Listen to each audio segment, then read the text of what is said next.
শুক্রবার মানেই ভিউয়ার্স আগে ছিল আম্মুর হাতের মজাদার ইয়ামি ইয়ামি ডিশ টেস্ট করা। কিন্তু বয়স এবং কর্মব্যস্ততা বাড়ার সাথে সাথে সেটা এখন আর হয়ে ওঠে না। এখন দেখা যায় শুক্রবারে প্রায়ই পার্টি প্রোগ্রাম থাকে। সো এই শুক্রবারে আম্মু স্ট্রিক্টলি বলে দিল যে সবাইকে বাসায় খেতে হবে, কারো কোনো প্রোগ্রাম পার্টিস রাখা যাবে না। ঘুম থেকে উঠেই দেখি ভিউয়ার্স এলাহি কাণ্ড, আম্মু অনেক কিছু রান্না করছে। এই যে ডিশটা ভিউয়ার্স, এটা হচ্ছে গিয়ে বিফ কড়াই, এবং এটা কিন্তু ভিউয়ার্স স্পেশালি এই যে লোহার কড়াইতেই রান্না করতে হয়।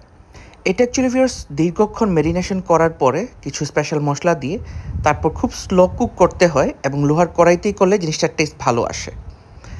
তারপরে দেখি সাথে সাথে ভিউয়ার্স আরও কিছু ইয়ামি ডিশ ছিল। আমার তো আর ওয়েট সহ্য হচ্ছে না যে কখন খাবো। নামাজ থেকে এসেই দেখলাম ভিউয়ার্স আম্মু আরও প্রিপারেশন নিয়ে নিচ্ছে। এটা হচ্ছে কি ভিউয়ার্স আম্মুর স্পেশাল বিফ ভুনা। এই গরুর মাংসটা এত মজা হয়, ইভেন আমি আপনাদেরকে কী বলবো, ভাষায় বলার মতো না। আসলে মায়েদের হাতে স্পেশাল ম্যাজিক আছে। আমাদের সকলের মায়েদের রান্নাই কেন যে তো মজা হয়, মেবি এটা হচ্ছে কি years of dedication, practice, skillness, experience সব কিছু মিক্সচারই একটা রেজাল্ট। পাতিল ভরা বিফ দেখে আমার তো আর খুশি আমি নিজেই আটকে রাখতে পারিনি। তারপর রয়েছে এই সেই বিখ্যাত বিফ কড়াই, এটার টেস্টও খুব মজা। সো কখন ভাত হবে এবং ভাত নিয়ে বসে যাব ডিরেক্টলি, সেই অপেক্ষাতেই ছিলাম।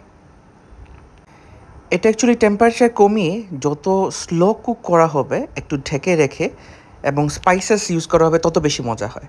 এনিওয়েজ, এটা আম্মুর ফেভারিট ডিশ। এটা হচ্ছে গরুর ভুঁড়ি, এবং ছিল সাথে চাইনিজ ভেজিটেবলস।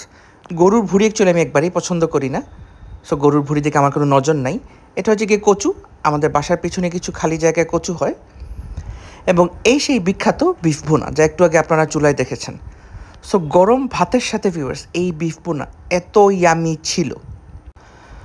প্রথমে একটু বিফ কড়াইটা ট্রাই করলাম অনেক দিন পরে। বিফ কড়াইটা আমারও আমার ভাইয়েরও অ্যাকচুয়ালি সবারই খুব ফেভারিট, এবং এটা হচ্ছে গিয়ে সেই বিখ্যাত বিফ ভুনা। সিলেটে সকলেই জানেন আমরা সাতকরা দিয়ে বিফ খুব পছন্দ করি, সো একটু সাতকরা দিলে টেস্টটা খুবই এনহ্যান্স করে। আমি পুরো বাটি আমার সাইডে নিয়ে বসলাম, এবং একটু পরে পরে দুই পিস করে খাই, টেস্ট করি, আরও 2 পিস, আরও 3 পিস করে নিই। এরকম অলমোস্ট যখন আমি দেখলাম যে পুরো বাটিটা শেষ হয়ে গিয়েছে, তখন আমার মাথা ঠিক ছিল না। তারপরে last but not the least ছিল আম্মুর স্পেশাল কাবাব। এই কাবাবটা আম্মু খুব মজা করে বানায়, এবং সাথে ছিল চিকেন তান্দুরি। সো যারা মনে করেন আমি বাসায় খাই না, বাসায় কিছু করি না, তাদের জন্য এই blog. Thank you for watching.